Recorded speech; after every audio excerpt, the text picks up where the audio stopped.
தமிழக பாஜக முன்னாள் தலைவர் அண்ணாமலை ஆந்திராவிலிருந்து மாநிலங்களவை எம்பியாக தேர்வு செய்யப்படுவார் என எதிர்பார்க்கப்பட்ட நிலையில் வேட்பாளரை பாஜக அறிவித்துள்ளது. தமிழக பாஜக தலைவராக அண்மையில் நயினார் நாகேந்திரன் தேர்வு செய்யப்பட்டார். இதனைத் தொடர்ந்து பாஜக முன்னாள் தலைவர் அண்ணாமலை ஆந்திராவிலிருந்து மாநிலங்களவை உறுப்பினராக தேர்வு செய்யப்பட உள்ளதாக தகவல் வெளியானது. இது தொடர்பாக முதல்வர் சந்திரபாபு நாயுடுவிடம் பாஜக தேசிய தலைமை ஆலோசித்ததாகவும் கூறப்பட்டது. இந்நிலையில் ஆந்திராவில் காலியாக உள்ள ஒரு மாநிலங்களவை இடத்துக்கான இடைத்தேர்தலில் பாஜக சார்பில் வெங்கட சத்யநாராயணா போட்டியிடுவார் என கட்சி தலைமை அறிவித்துள்ளது.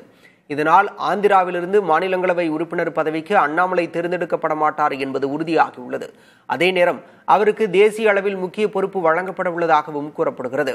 ஒய்எஸ்ஆர் காங்கிரஸ் கட்சியைச் சேர்ந்த விஜய் சாய் ரெட்டி கடந்த ஜனவரியில் தனது மாநிலங்களவை உறுப்பினர் பதவியை ராஜினாமா செய்த நிலையில் அந்த இடத்தை நிரப்ப இடைத்தேர்தல் நடைபெற உள்ளது குறிப்பிடத்தக்கது.